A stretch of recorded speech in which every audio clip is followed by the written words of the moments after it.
Hello everyone, welcome to CUET Nimbus. तो इस video में हम लोग डिस्कस करने वाले हैं स्टैटिक जीके के क्वेश्चंस। सीरीज में ये सेट 2 है।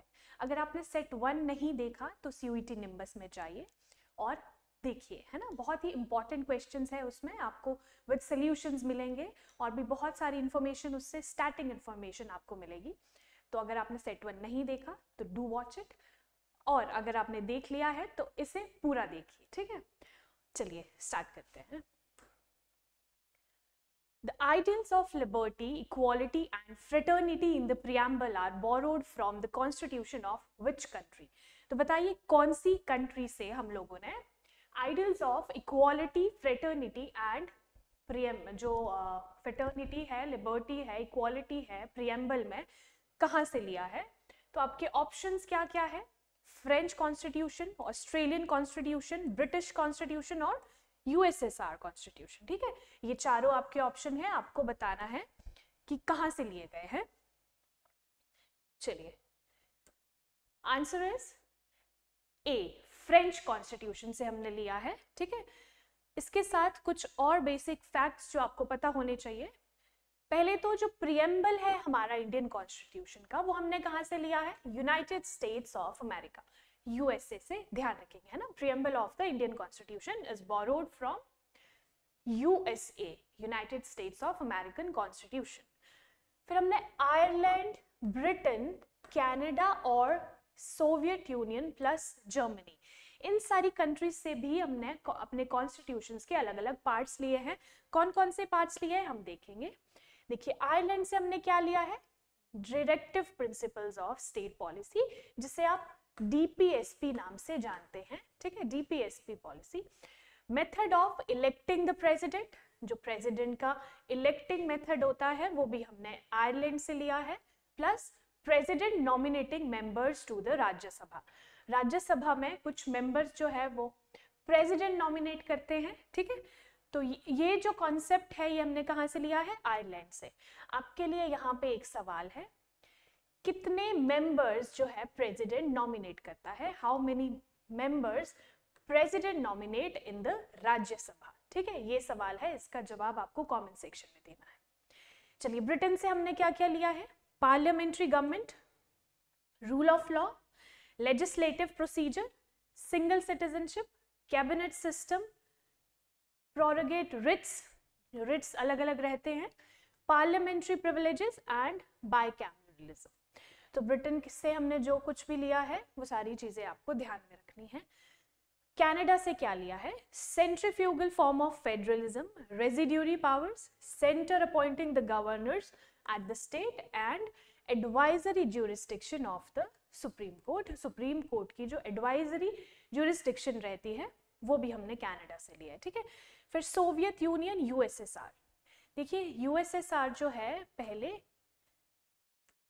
रशिया को यूएसएसआर कहते थे, फिर 1991 में यूएसएसआर टूट गया, अलग अलग टुकड़ों में बंट गया। उसमें से बड़ा पार्ट जो है उसका वो है रशिया। तो ध्यान रखेंगे, है ना, 1991 में ये बिखर गया था, सोवियत यूनियन और यूएसएसआर। तो यहाँ से हमने क्या क्या लिया है? फंडामेंटल ड्यूटीज ली है ना। आइडियल्स ऑफ जस्टिस लिया है, क्या क्या? Social, economic and political in the preamble. Preamble में आपको जो भी जस्टिस दिखता है, आइडियल ऑफ जस्टिस दिखता है, सोशल, इकोनॉमिक और पॉलिटिकल, ये भी हमने यूएसएसआर से लिया है। ठीक है, फिर जर्मनी से हमने क्या लिया है? Suspension of fundamental rights during the emergency. Emergency के टाइम पे फंडामेंटल राइट्स जो सस्पेंड किए जाते हैं वो हमने लिया है जर्मनी से। ध्यान रखेंगे, ओके। तो चलिए अब हम जाते हैं नेक्स्ट सवाल पे। We command is a literal meaning of which of the following writs? आपको ऑप्शंस में अलग अलग रिट्स दिए गए हैं, जैसे कि habeas corpus, quo warranto, mandamus and certiorari. तो इन चारों में से वी कमांड किसका मतलब है? ठीक है, आपको बताना है कि इन चारों रिट्स में से, जो कि पॉलिटी का ही एक पार्ट है ना, पॉलिटी से रिलेटेड है, तो ये चारों रिट्स में से वी कमांड किसे हम कहते हैं? ठीक है, तो आंसर बताइए। Answer is C. ठीक है, मैंडेमस। मैंडेमस का मतलब होता है कमांड। ठीक है, ध्यान रखेंगे, कमांड, COMMAND कमांड। ये जो रिट है, मेंडेमस रिट में होता क्या है, कोर्ट जो है वो ऑर्डर करता है इंफीरियर कोर्ट को या फिर पब्लिक अथॉरिटी को, उनको अपनी ड्यूटी अच्छे से करने के लिए, ठीक है। इसमें होगा क्या, इसमें कोई भी पर्सन, ठीक है, कोई भी पर्सन जो है वो किसी भी कोर्ट में एक रिट डाल सकता है किसी भी पब्लिक अथॉरिटी के अगेंस्ट या फिर किसी इंटीरियर कोर्ट, है ना, इंटीरियर कोर्ट से रिलेटेड कोई रिट साइन कर सकता है। और किस लिए, उनका अच्छे से फंक्शन ना करने के लिए। कोई भी बॉडी, कोई भी गवर्नमेंट बॉडी, है ना, या फिर कोई भी इंटीरियर कोर्ट अगर इंफीरियर कोर्ट अच्छे से काम नहीं करता है तो उसके अगेंस्ट ये रिट जारी की जा सकती है, जिसे कहते हैं हम मेंडेमस, ठीक है। अलग अलग रिट्स है, सारी रिट्स आपको पता होनी चाहिए। हमने मेंडेमस की बात करी है तो मेंडेमस ध्यान रखिएगा। Article 25 to 28 of the Indian constitution deals with, 25 से 28 जो है आर्टिकल किससे डील करते हैं। सवाल आपके पास ये है, right to freedom, right to equality, freedom of religion और कॉन्स्टिट्यूशनल रेमेडीज। तो इन चारों में से करेक्ट आंसर क्या है आपको बताना है। तो your correct answer is freedom of religion, ठीक है। C is correct answer, freedom of religion. आपको पता होना चाहिए कि आर्टिकल 12 to 35, आर्टिकल 12 to 35 जो हमारे कॉन्स्टिट्यूशन में है पार्ट 3 में, ये किससे डील करते हैं, फंडामेंटल राइट्स से। तो जो हमने आर्टिकल्स देखे वो किसके अंडर आएंगे, फंडामेंटल राइट्स के अंदर आएंगे, ठीक है। तो freedom of religion deals with the articles जो हमारे सवाल में थे। Next is which is the longest river of Asia. चलिए ये ज्योग्राफी का एक क्वेश्चन है, वर्ल्ड ज्योग्राफी से रिलेटेड एक क्वेश्चन है। आपको बतानी है लॉन्गेस्ट रिवर एशिया की। तो ऑप्शन क्या है, Yellow River, Yangtze Kiang river, Mekong River और लीना रिवर। तो बताइए आंसर क्या है। आंसर है यांगजे कियांग रिवर बी, ठीक है। Yangtze Kiang river B is the longest in Asia.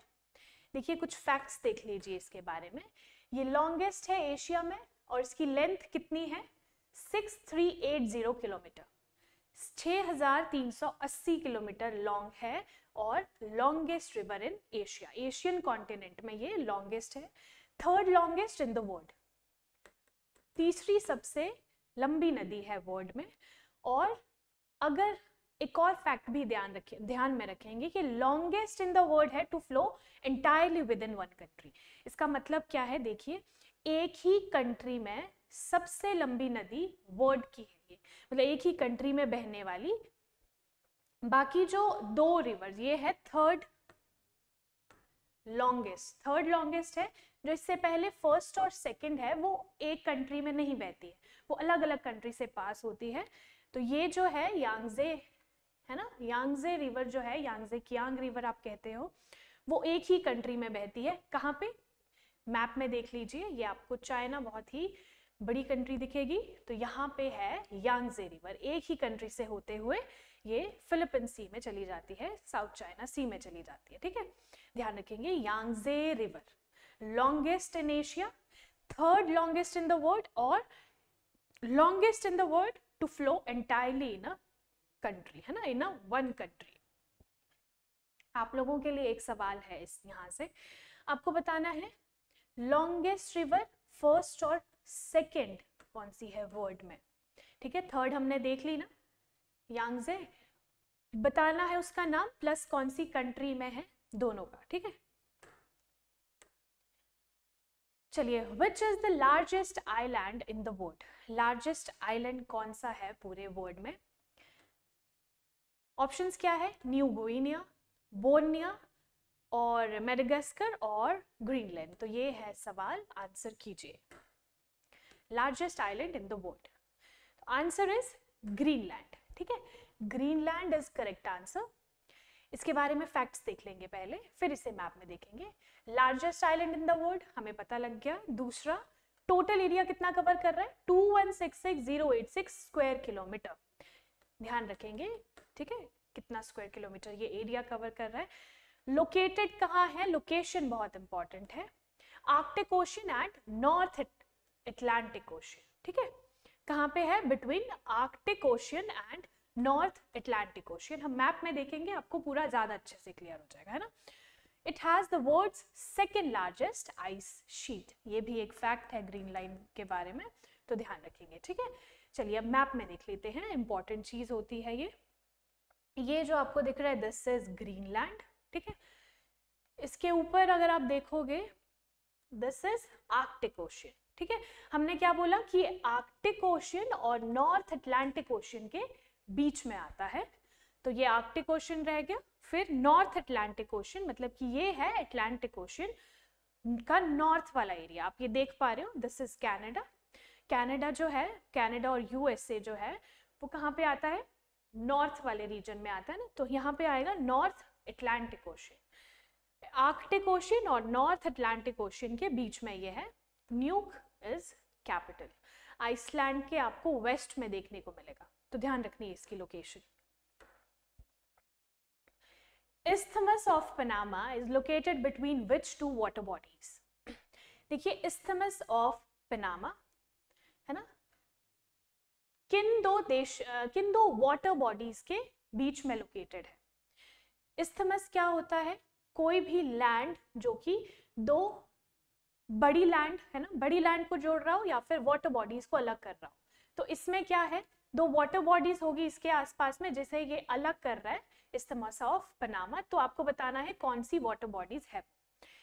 इधर it's Bay of Bengal in Indian Ocean, South China Sea और Pacific Ocean, Caribbean Sea and Pacific Ocean, और Indian Ocean and Arabian Sea. तो correct answer क्या है इसका, Caribbean Sea and Pacific Ocean. ध्यान रखेंगे, answer is C is correct answer, ठीक है। चलिए पहले हम मैप में देखेंगे, दिस इज पनामा, ठीक है, ये पनामा कंट्री है विद पनामा सिटी कैपिटल। तो यहाँ पे आता है Isthmus of Panama, यहाँ पे लाई करता है, किन दो वाटर बॉडीज को ये अलग कर रहा है, किन दो वाटर बॉडीज को, Caribbean Sea and Pacific Ocean, ठीक है, यही है हमारा आंसर और ये था हमारा सवाल। ये तो आपने कंट्री पनामा देख ली है ना।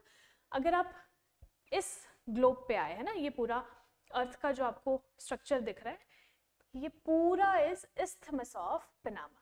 यहाँ पे हमने देखा पनामा है ना, कंट्री हमने उधर देख ली अच्छे से, उसकी कैपिटल भी देख ली, और ये आता है पूरा area Isthmus of Panama। Atlantic and Pacific oceans को ये अलग कर रहा है, ठीक है, कैरेबियन सी और Pacific ocean, specifically Caribbean sea, ये तो पूरा अटलांटिक ओशन में है, तो कैरेबियन सी उसका छोटा पार्ट है ना, अटलांटिक ओशन में छोटा पार्ट है, और Isthmus of Panama इन दो वाटर बॉडीज को अलग कर रहा है। ध्यान रखेंगे, आसपास की कंट्रीज भी आप देख लीजिए, इधर है मेक्सिको, क्यूबा, जमाइका, ये सारी कंट्रीज है, ध्यान रखेंगे।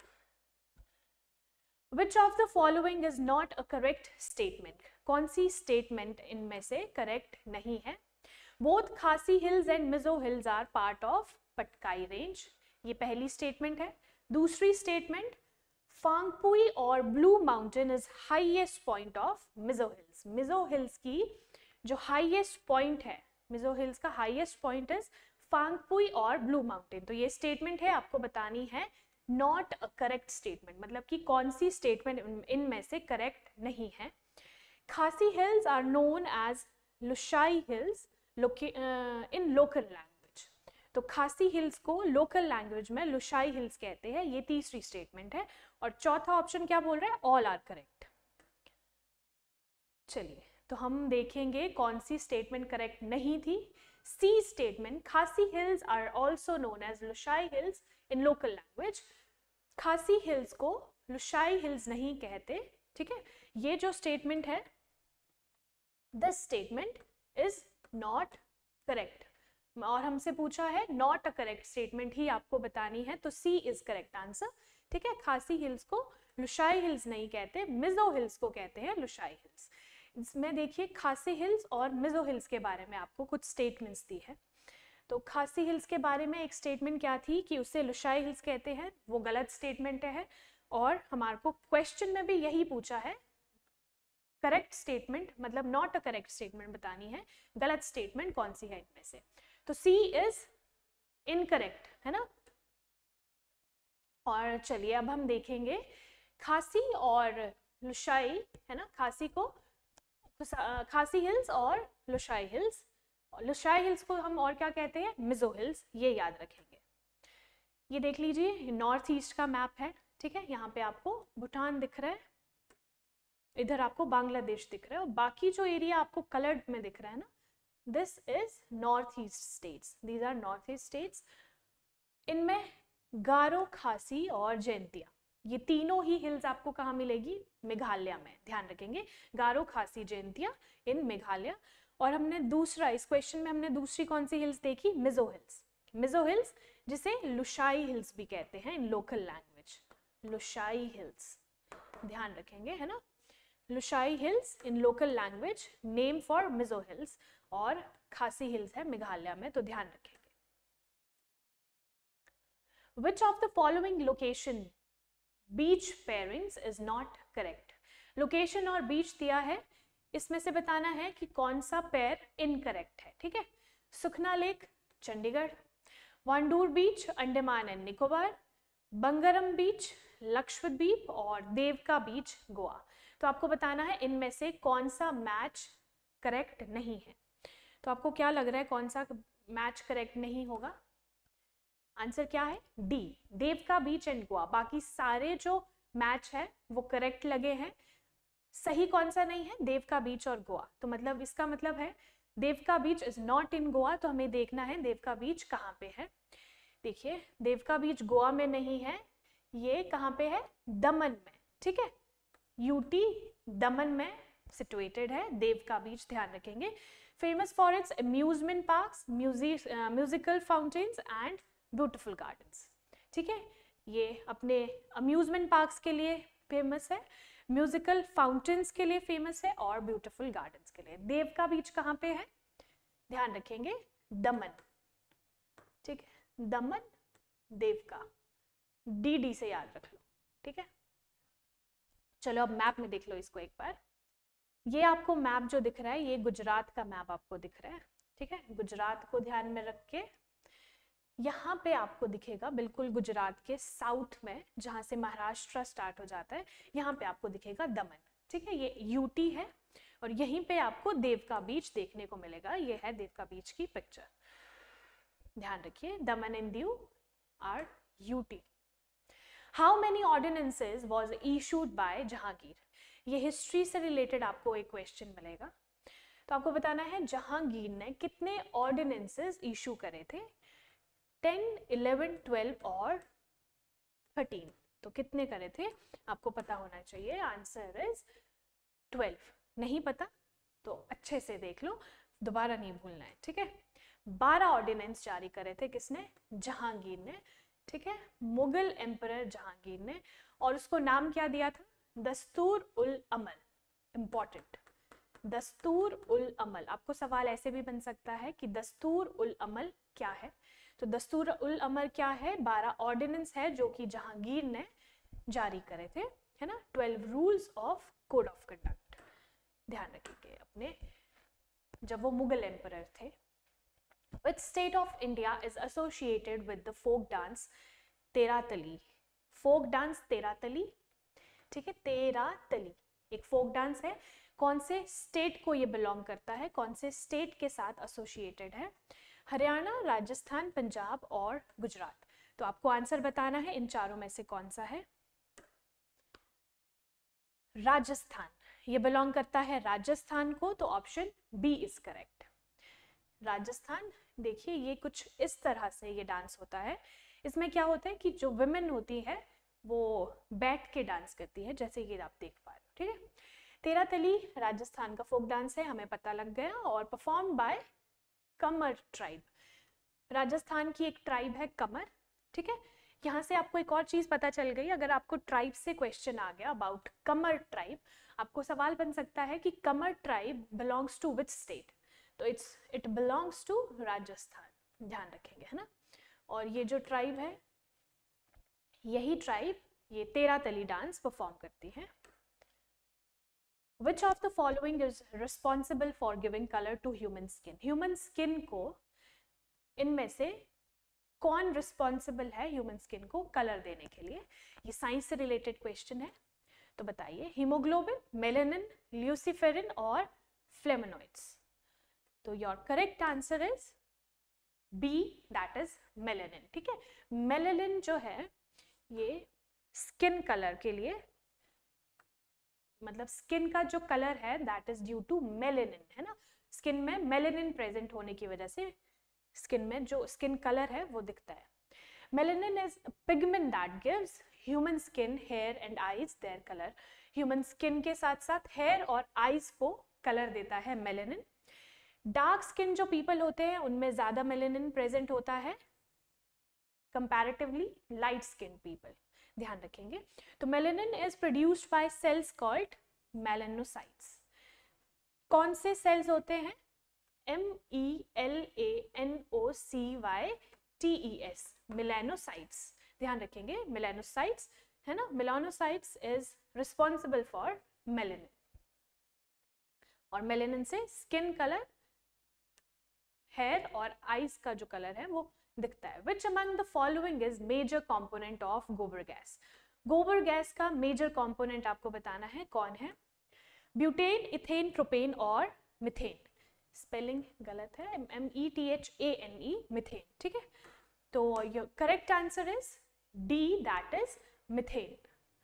यहाँ पे भी करेक्ट कर लीजिएगा, answer is D with spelling methane, METHANE, सही स्पेलिंग। गोबर गैस और बायोगैस इज मोस्टली मिथेन। ठीक है, मिथेन का फॉर्मूला दिया है CH4। ठीक है, CH4 इज मिथेन, और carbon dioxide CO2, and may have small amounts of hydrogen sulphide H2S and moisture. तो गोबर गैस के क्या क्या कंपोनेंट्स रहते हैं? मिथेन, CO2 और हाइड्रोजन सल्फाइड और मॉइस्चर, ध्यान रखेंगे। गोबर गैस को बायोगैस भी कहते हैं। In which country the first Commonwealth Youth Games was held? कौन सी कंट्री में पहला Commonwealth Youth Games हुआ था?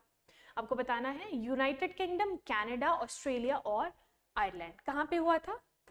इंपॉर्टेंट क्वेश्चन है, तो आंसर इज यूनाइटेड किंगडम। ठीक है, यूनाइटेड किंगडम में हुआ था। और आपके लिए एक और सवाल है, आपको बताना है कौन से ईयर में हुआ था, इन विच ईयर।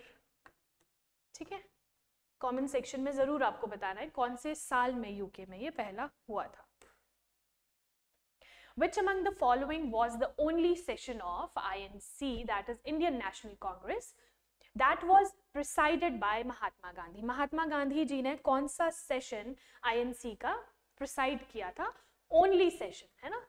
यहाँ से आपको एक और चीज पता चल गई कि महात्मा गांधी जी ने सिर्फ एक ही सेशन INC का प्रिसाइड किया था।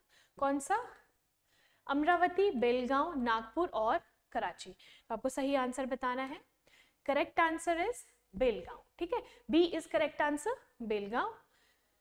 चलिए इसके बारे में थोड़ा सा और देख लेते हैं कि Gandhi ji became the president of INC in 1924 at Belgaum session of INC। ठीक है, INC सेशन हुआ था 1924 का बेलगांव में, जहां पे वो प्रेसिडेंट बने थे INC के। 39 सेशन ऑफ INC, ठीक है, ये 39 सेशन था INC का जब गांधी जी ने प्रिसाइड किया था। तो काफी सारे फैक्ट्स आपको एक ही क्वेश्चन से पता चल रहे हैं, नोट कर लीजिए, है ना। 39 सेशन था, इंपॉर्टेंट है, गांधी जी से रिलेटेड है तो ऑब्वियसली इंपॉर्टेंट ही है। जो कि करंटली बेलगांव कहाँ है? कर्नाटका में। आपको सवाल बन सकता है कि बेलगांव करंटली किस स्टेट में आता है, तो it is in Karnataka. Interest rate policy is a part of which of the following? इनमें से किसका पार्ट है इंटरेस्ट रेट पॉलिसी? इकोनॉमिक्स से रिलेटेड है ये सवाल। Fiscal policy, monetary policy, industrial policy, all of the above. तो सही आंसर बताना है क्या है। इंटरेस्ट रेट पॉलिसी के बारे में आंसर क्वेश्चन है, तो your answer is monetary policy. ठीक है, मॉनेटरी पॉलिसी रिलेटेड है interest rate policy. Monetary policy क्या है? सेंट्रल बैंक का एक, central bank that is RBI, है ना। RBI का एक टूल है, किस लिए? मनी सप्लाई को कंट्रोल करने के लिए इन द इकोनॉमी। आपको पता है जो मॉनेटरी पॉलिसी है ना, मॉनेटरी पॉलिसी कमेटी है, आरबीआई उसे संभालती है ना, तो उसमें क्या होता है, मनी सप्लाई का कंट्रोल होता है, कंट्रोल करती है बाय इंटरेस्ट रेट को बढ़ा के या फिर घटा के, है ना। तो चलिए, it is mostly used to give a direct impact of inflation, impact on inflation, price stability and stability of nation's currency. तो इसका डायरेक्ट जो इम्पैक्ट किस पे होता है, इन्फ्लेशन पे, प्राइस स्टेबिलिटी पे और स्टेबिलिटी ऑफ नेशंस करेंसी पे। अगर इन्फ्लेशन को कर्व करना है तो भी ये जो मॉनेटरी पॉलिसी है ये यूज होती है ना, इसके इंटरेस्ट रेट यूज होते हैं। दूसरा प्राइस स्टेबिलिटी, तो ये सारा एक इम्पॉर्टेंट फिनोमिना रहता है पूरा, है ना, मॉनेटरी पॉलिसी का, कि कैसे वो इन्फ्लेशन को कर्व करती है या फिर इन्फ्लेशन को बढ़ा देती है, ठीक है। Who developed the wireless telegraph? चलिए इस सवाल का जवाब दीजिए, बहुत ही स्टैटिक का एक ना सवाल है। ऑप्शंस क्या है, Graham Bell, Marconi, Thomas Alva Edison, none of the above. तो आपको बताना है who developed the wireless telegraph, इनमें से answer is Marconi. Marconi is correct answer, B, है ना।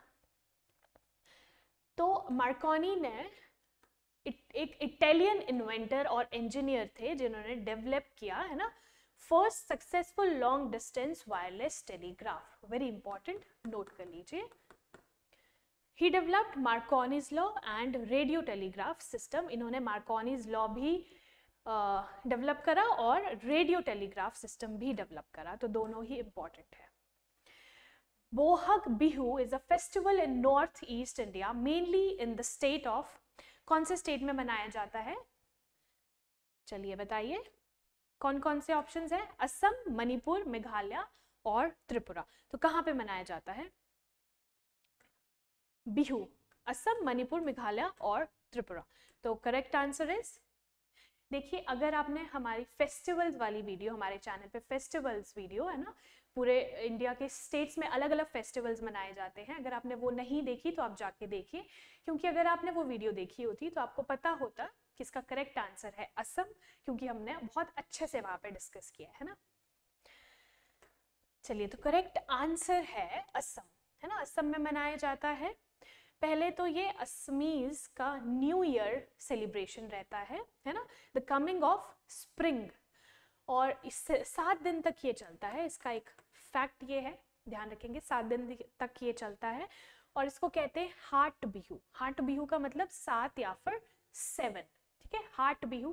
देखो सवाल बन सकता है कि heart Bihu is related to किससे, तो आपको पता होना चाहिए जो आसाम में जो बिहू फेस्टिवल मनाया जाता है तो हार्ट बिहू उसी से रिलेटेड है। क्या होता है, ये 7 दिन का फेस्टिवल होता है ना, हार्ट बिहू। तो 7 दिन में अलग अलग दिन, है ना, अलग अलग दिन को अलग अलग नाम दिया है, अलग अलग नामों से मनाते हैं। चोट बिहू, गोरू बिहू, मानू बिहू, कुटुम बिहू, स्नेही बिहू, मेला बिहू और चेरा बिहू। तो ये सातों के सातों नाम आपने ध्यान रखने हैं, है ना, कि असम से रिलेटेड है ना, असम के फेस्टिवल से रिलेटेड है। चलिए पहले हम मैप में देख लेंगे किसको, असम को। ये देखिए इंडिया का मैप, ये जो आपको पोर्शन दिख रहा है दिस इज असम। इसके आसपास के स्टेट्स देख लेंगे, अरुणाचल, है ना, इस तरफ आ गया वेस्ट बंगाल, यहाँ पे मेघालय, इधर आ जाएगा नागालैंड, त्रिपुरा, है ना, मिजोरम और मेघालय, ये सारे स्टेट्स आ गए इसके आसपास। चलिए next question is which among the following is the origin of Damodar river? Damodar river का ओरिजिन कहाँ से होता है? तो आपको बताना है, ऑप्शंस क्या क्या है, ग्रेटर हिमालय, कुमाऊं हिमालय, सह्याद्री हिल्स और छोटा नागपुर। तो बताइए कहाँ से होता है दामोदर रिवर का ओरिजिन? ये इंडियन ज्योग्राफी से रिलेटेड है। तो चलिए कहाँ से होता है, छोटा नागपुर, ध्यान रखेंगे, छोटा नागपुर से, है ना, छोटा नागपुर प्लेट्यू से। Damodar river which flows in Jharkhand and West Bengal. तो दामोदर रिवर के बारे में एडिशनल फैक्ट्स जो आपको मिल रहे हैं, दैट इज ये फ्लो करती है कहाँ कहाँ पे, झारखंड और वेस्ट बंगाल में, ध्यान रखेंगे। ओरिजिनेट कहाँ से होती है, छोटा नागपुर प्लेट्यू से, है ना, झारखंड के, ends in Hooghly river in West Bengal. दो स्टेट्स की हमने बात करी, झारखंड और वेस्ट बंगाल, तो दोनों से बहते हुए ये हुगली रिवर में मिल जाती है ना। दामोदर रिवर की हम बात कर रहे हैं, ध्यान रखना है।